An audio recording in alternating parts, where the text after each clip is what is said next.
Sejam todos muito bem-vindos ao canal do GPEC, Grêmio Espírita Perseverança e Caridade. Eu sou Iracema, trabalhadora do GPEC, e hoje nós vamos falar sobre 2 capítulos do livro Pensamento e Vida, do Espírito Emmanuel, psicografado por Francisco Cândido Xavier.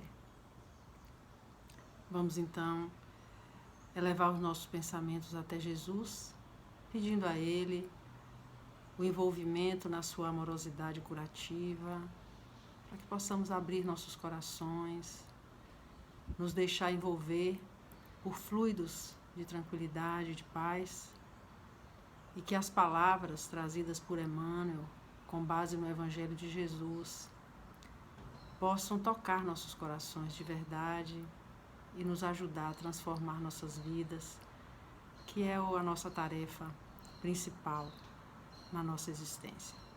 Obrigada, Jesus, por podermos estar aqui outra vez. Permite-nos um aprendizado de paz. Bem, meus amigos, são 2 capítulos, enfermidade e morte.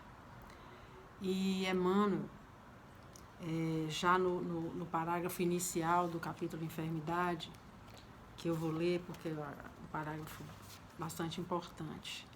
Ninguém poderá dizer que toda enfermidade, a rigor, esteja vinculada aos processos de elaboração da vida mental. Mas todos podemos garantir que os processos de elaboração da vida mental guardam positiva influenciação sobre todas as doenças. Então, Emmanuel aqui já inicia o capítulo ressaltando essa ligação profunda, né, entre o pensamento e a doença. E ele chama o pensamento aqui como o processo de elaboração da vida mental, né? Porque o nosso pensamento é essa elaboração que fazemos na nossa vida mental, que nos permite nos relacionar conosco, com o nosso corpo e com todos os que nos cercam. Então, a elaboração da vida mental é um trabalho de fundamental importância para todos nós. Esse é o propósito, né? Do nosso autoconhecimento, da busca de conhecermos a nós mesmos. Tudo isso faz parte desse processo de elaboração mental. Então, ele nos traz que ele traz resumindo, obviamente, o que ele diz, é a doença como medicamento, como tratamento, e a doença como caminho escolhido nessa elaboração da vida mental. Então, a doença como medicamento, como tratamento. A doutrina espírita já nos esclarece bastante sobre esse assunto, quando ela nos traz que, ao longo das nossas existências, das nossas várias existências, nós construímos tudo que nós temos hoje. Então, o que nós temos hoje, nessa encarnação atual, é o melhor fruto de todo o nosso passado, de tudo que nós viemos construindo de lá até aqui. Então, essas doenças congênitas, essas doenças graves de início precoce, essas doenças degenerativas de longo curso, que nos trazem assim muita limitação física, social, intelectual, que nos trazem dependência, né, de terceiros. Então, ele traz essa condição da doença como tratamento, porque, como nós também já sabemos, a doutrina já nos esclarece sobre isso, que nós escolhemos as dificuldades, as provas, né? Escolhemos as experiências necessárias para nos realinharmos com a lei, porque nossa consciência, ao fim da encarnação, quando ela recobra a sua plenitude e reconhece o quanto falhou naquela experiência passada, ela aí nos permite reelaborar os novos planos para que numa próxima oportunidade possamos refazer, fazer diferente. Então, a doença, nesse aspecto, vem às vezes como tratamento, porque por nossos abusos, por nossas por nosso mau barateamento das oportunidades que nós temos, muitas vezes precisamos vir tolhidos, né, em muitos aspectos, e tolhidos da nossa liberdade de ação para podermos compreender o que temos, o aprendizado necessário, para que possamos nos realinhar com aqueles que nos cercam, aqueles que cuidam de nós, enfim. Então, esse processo de doença como tratamento, a gente já tem isso bastante estabelecido, bastante claro para a gente, através das diversas obras doutrinárias que são subsidiárias do Evangelho, né? Mas a doença como caminho escolhido, muitas vezes o espírito tem necessidade de provar a si mesmo, a sua própria consciência, que já aprendeu aquelas lições e que tem condições de suportar aquelas dificuldades, até para ajudar aqueles aos quais ele se comprometeu a reencarnar junto, e esses terceiros que vão cuidar dele precisam passar por algumas experiências, e muitas vezes esse espírito também já tem condições de fazê-lo e aceita e pede para que venha a ajudar aqueles outros que ficaram na retaguarda, né, das suas relações mais próximas. Então, a doença como caminho. E na elaboração da doença, na elaboração da vida, a gente não pode deixar de pensar no papel das emoções. As emoções, elas desencadeiam em nós uma série de ações sobre o nosso corpo físico e, como nós já sabemos, tudo que afeta o corpo afeta o espírito, que afeta o espírito afeta o corpo, essa relação corpo, espírito e perispírito, que é o intermediário dessas relações, isso tudo corre em paralelo, corre instantaneamente, né? Então, tudo que nós sentimos e transformamos em emoção desencadeia no nosso corpo físico uma série de reações nervosas, endócrinas, uma série de liberações de substâncias, de neurotransmissores, de hormônios, e fazem essa ação.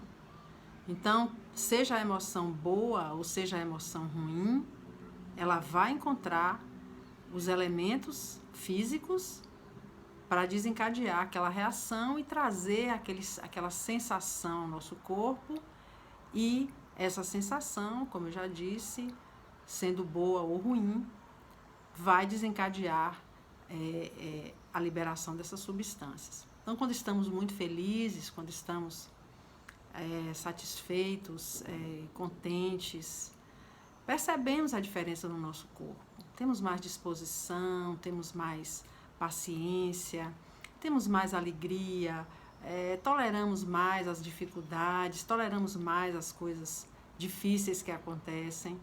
E o contrário também é verdadeiro. Quando estamos em desequilíbrio pelo ódio, pela raiva, pela irritação, pela intolerância, nós ficamos cada vez mais intolerantes, mais agressivos. Nosso nível de resposta fica muito baixo, então nós reagimos a tudo, na verdade, né?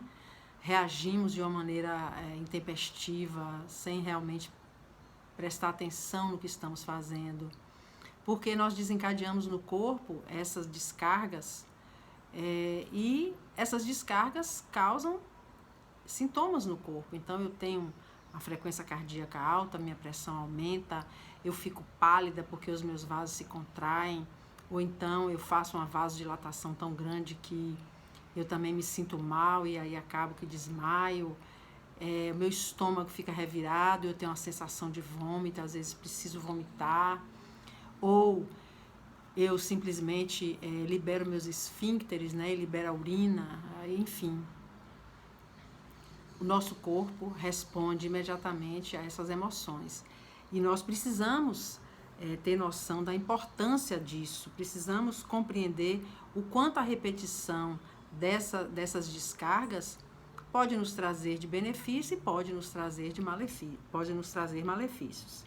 Então, persistindo essas emoções, especialmente no caso estamos falando de enfermidade, persistindo essas emoções negativas, nós vamos acabar fazendo com que os nossos órgãos sofram.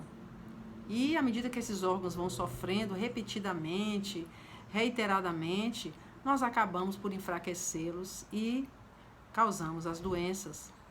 Então, as doenças que são congênitas, que já começam no início da vida, sem ter tido o tempo necessário para a nossa ação, né, neste momento, nessa existência, tem outra forma de geração, mas as doenças que nós podemos causar, nós também já temos entendimento sobre isso. A própria medicina reconhece cada vez mais o papel das emoções e, por exemplo, a meditação hoje é uma das grandes armas terapêuticas, né? Especialmente para algumas doenças, como ansiedade, pressão alta, o próprio diabetes, todas as doenças, porque nós já entendemos a importância, a relação da mente com o corpo. Bom, e aí nós temos, assim como os vícios podem nos causar enfermidades, nós temos os vícios materiais, o álcool, a droga, o sexo, seja lá o que for, nós temos também os vícios emocionais, né? Os vícios da alma, os vícios, nós estamos tão habituados a sentir raiva, ódio, medo, nós estamos tão habituados que isso se torna um vício. E como todo vício, é o uso e a repetição, e a reutilização e a repetição, aquilo vai gerando no corpo uma necessidade cada vez maior, como todo vício. Eu começo com pouco e daqui a pouco eu estou precisando de mais e mais e mais. E com isso, eu vou semeando no meu corpo, eu vou semeando no meu ambiente, eu vou semeando essas coisas negativas que Emmanuel chama de semeadura e cultivo de espinheiros magnéticos. Então, eu vou adubar esse terreno, eu vou semear essas sementes ruins e elas vão nascer, porque é da lei, né? É da lei. Nós sabemos que tudo que nós emitimos para a vida, para o universo, vai encontrar ressonância e vai encontrar o terreno propício e vai se desenvolver. E com isso nós vamos desarranjar este corpo, que é uma ferramenta perfeita que nós recebemos ao reencarnarmos, um corpo com um funcionamento tão complexo, que é de uma beleza fantástica, né? O corpo humano é de uma beleza fantástica.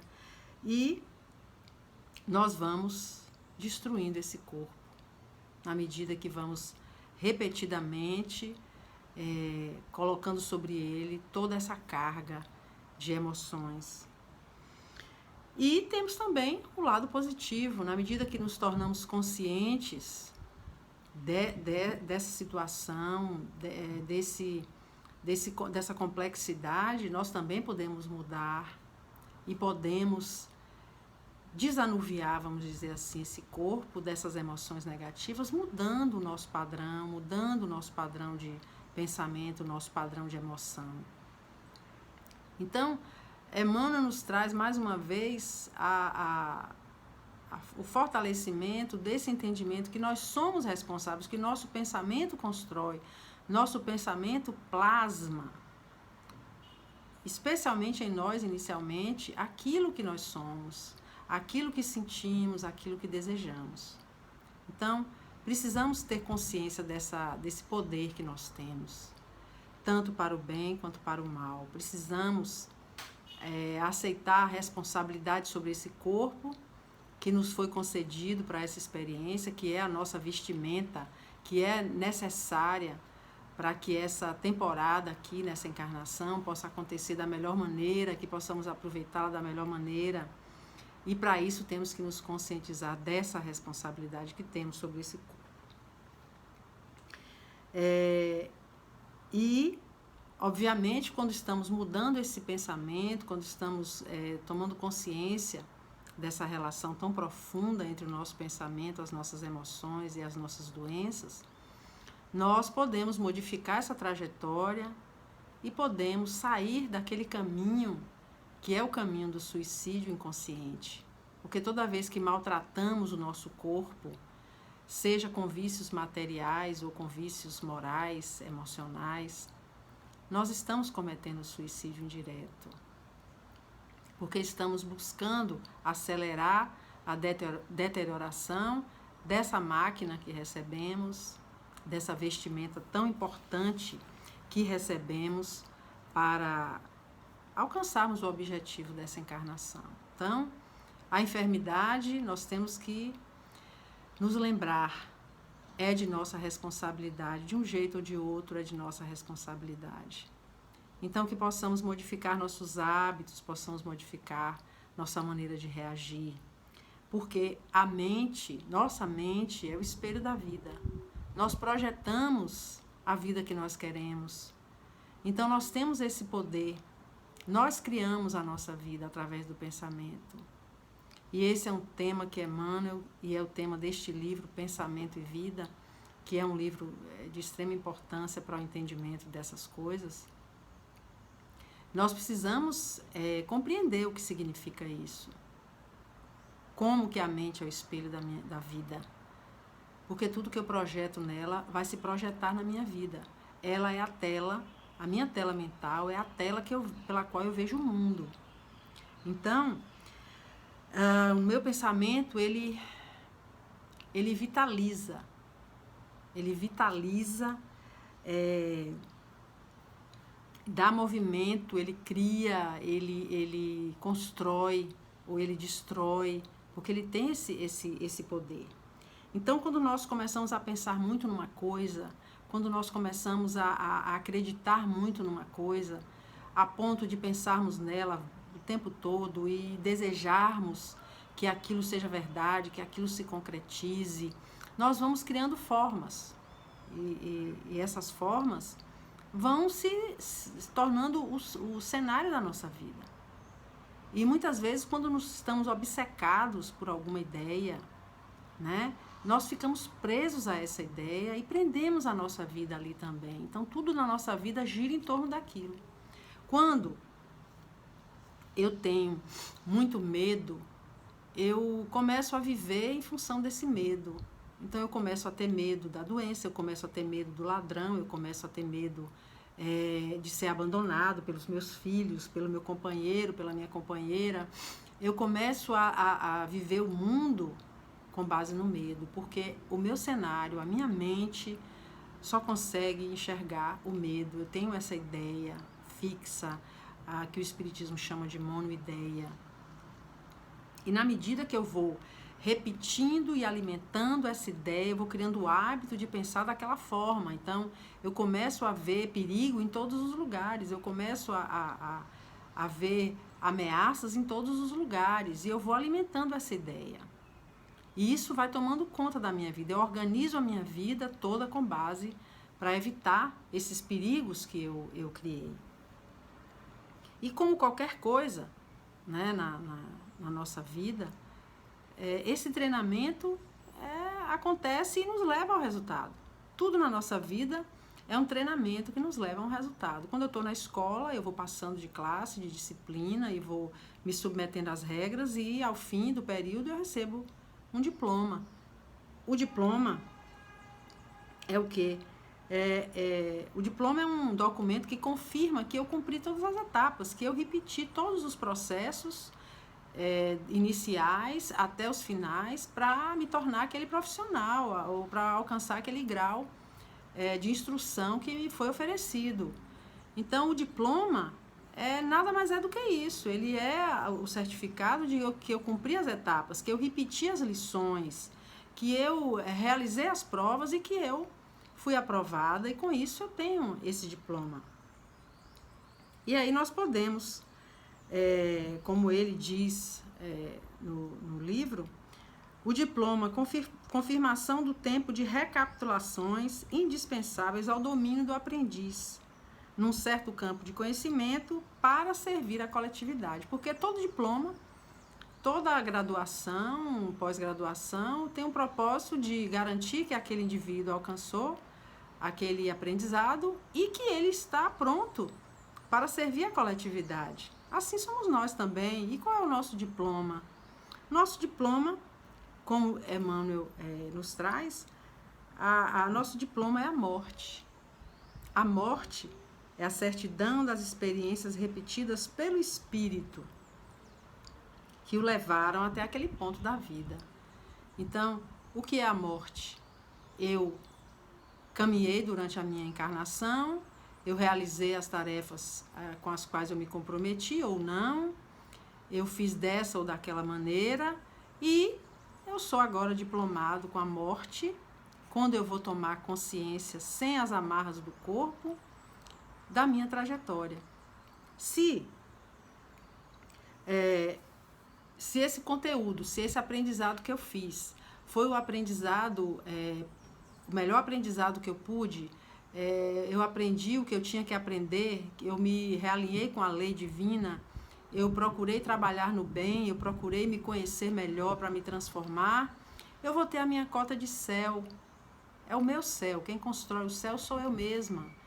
Assim como o contrário, se eu simplesmente me evadi das minhas obrigações, se eu evitei as dificuldades, tentei criar um cenário de ilusão para a minha vida, coloquei um véu de ilusão nos meus olhos, acreditando que aquilo ali era verdadeiro, como no exemplo que eu dei, passei a minha vida baseada no medo e na evitação das situações, e na sobrecarga dos meus sistemas, né, de todos os meus sistemas de alerta, porque quem vive com medo vive com sobrecarga dos sistemas de alerta.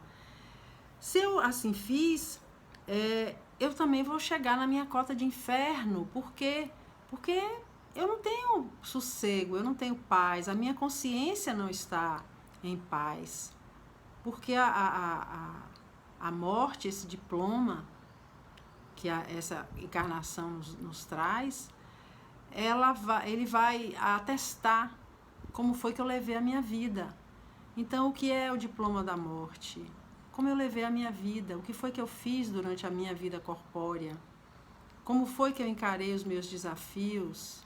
Como foi que eu construí o meu entendimento de Deus, o meu entendimento do outro, o meu entendimento de mim mesma? Como foi que eu fiz essa tarefa? Como foi que eu desenvolvi os talentos e os compromissos que eu assumi ao vir aqui para essa encarnação? No que foi que eu me transformei? Esse é o diploma da morte. É ela quem vai me dizer a mim mesma, no que foi que eu me transformei, que tipo de hábitos eu alimentei, que tipo de treinamento eu fiz ao longo da minha vida corpórea e agora em que grau eu estarei, né? Como se cola um grau na graduação ou em qualquer outro curso, como é que eu vou estar? Que tipo de grau eu colei? Eu colei o grau da angústia, do medo, do ódio, do rancor.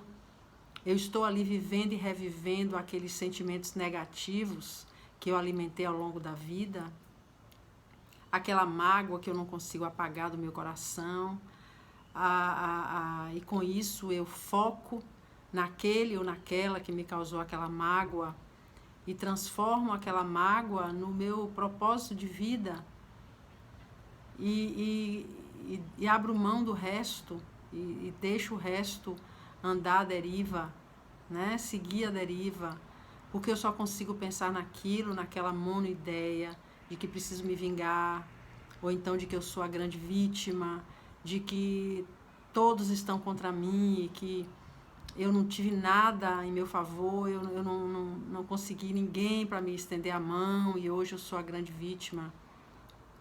Ou aquela pessoa que é super poderosa, que é superior a todo mundo e que ninguém compreende porque todo mundo é inferior, todo mundo é mais burro, todo mundo é mais incompetente e só eu que sou a boa. E aí eu chego no meu diploma e olho para os lados e vejo em mim o inferno que eu criei. O inferno que eu criei para mim mesma. E aí vamos ter que esperar esse despertamento para que eu possa elevar meus pensamentos com a ajuda daqueles benfeitores que me seguem, daqueles que me amam e que ficaram na retaguarda, para que eu possa despertar e enxergar que mesmo ali naquela condição, mesmo naquele meu inferno, eu tenho auxílio à minha disposição, eu tenho aqueles espíritos amorosos à minha disposição, mas que eu preciso me abrir, eu preciso quebrar aquela casca, aquela ideia de ilusão, aquele véu que eu estendi nos meus olhos e que passei a ver a vida através desse véu de ilusão. Aí eu caio na minha realidade e preciso de ajuda. E preciso de ajuda, nós que trabalhamos no atendimento a espíritos desencarnados, nós podemos ver isso assim com muita clareza, né? O sofrimento e a dor desses espíritos que não conseguem sair daquele lugar, daquela posição, porque ficaram tão firmemente alimentando aquilo, que só aquilo existe, o resto eles não conseguem enxergar, nem se dão às vezes conta de que deixaram o corpo físico, continuam vivendo as mesmas angústias que eles viviam quando estavam encarnados. Então, toda vez que nós nos afastamos do nosso propósito de filhos de Deus, do nosso propósito de instrumentos de Deus, nós vamos insistando aqueles sentimentos, aquelas emoções negativas. E esse insistamento vai crescendo e vai tomando conta, tomando todo o espaço possível desse indivíduo. E esse véu de ilusão não permite que ele enxergue a verdade, que enxergue o que tem ao seu redor, da ajuda que está ao seu redor, até que ele desperte. Então, meus irmãos, a morte, é penetrar mais profundamente em nós mesmos. A morte é penetrar mais profundamente em nós mesmos, consumindo longo tempo para nos despir do véu de ilusão que criamos para fugir do aprendizado necessário. Ou, pelo lado positivo, a morte é a nossa transferência de plano para onde iremos alocar para melhorar nosso aprendizado que já foi feito e, com isso, subirmos mais um degrau no nosso processo de esclarecimento e de evolução. Então, o céu e o inferno estão dentro de nós. Nós mesmos construímos esse céu e esse inferno. E por isso que nós temos tanto medo da morte. Porque nós sabemos, nossa consciência sabe, que é um momento de profunda revelação, da revelação do que há de mais profundo em nós mesmos. Não vai haver máscaras nem maquiagem. Nós seremos, após a morte do corpo físico, quem realmente somos. Nos veremos amputados, nos veremos transformados, enegrecidos, como somos, como nosso espírito é aqui, mas que na carne, no corpo físico, podemos disfarçar. Como Haroldo Dutra Dias fala numa palestra dele, os acidentados da alma, que no corpo físico se mostram bonitos, lindos, ricos, bem-nascidos ou não, inteligentes, capazes, por fora, que a aparência é essa. Mas e como é que nós estamos por dentro? É essa a grande verdade que a morte nos traz. Nós vamos ter que nos enfrentar a nós mesmos, vamos ter que ver quem realmente somos. Não há mais véu de ilusão, não há mais como enganar, porque não teremos como nos enganar ao deixarmos o corpo físico. E o céu ou o inferno que nós escolhemos que nós construímos, ele vai estar conosco, porque ele está em nós. Nós o construímos e nós nos colocamos dentro dele. Então, o entendimento, esse entendimento sobre doença e morte e a nossa responsabilidade sobre essas enfermidades do corpo e da alma que nós alimentamos ao longo de cada encarnação e que ao deixarmos o corpo físico despertaremos no plano espiritual, em que condição? Na condição que nós construímos. Nós precisamos começar a pensar sobre isso. Falar de doença e morte é sempre sempre evitamos, né? Porque são as dores talvez mais profundas do indivíduo, do ser humano, doença e morte. E a doutrina vem nos esclarecer que, mais uma vez, não a morte, é apenas deixamos essa roupagem, essa vestimenta aqui, mas que teremos outra oportunidade, teremos outros encontros, teremos outros cenários, outras construções e recomeçaremos. Mas aqui agora nós já podemos começar a modificar isso, porque não sabemos quanto tempo temos, não sabemos se hoje estamos saudáveis e amanhã estaremos adoecidos. Não sabemos que hoje estamos aqui e amanhã poderemos não estar, poderemos ser chamados a retornar à nossa pátria espiritual e a nos enfrentar e a receber o nosso diploma, né? Nosso diploma da morte. E como estaremos?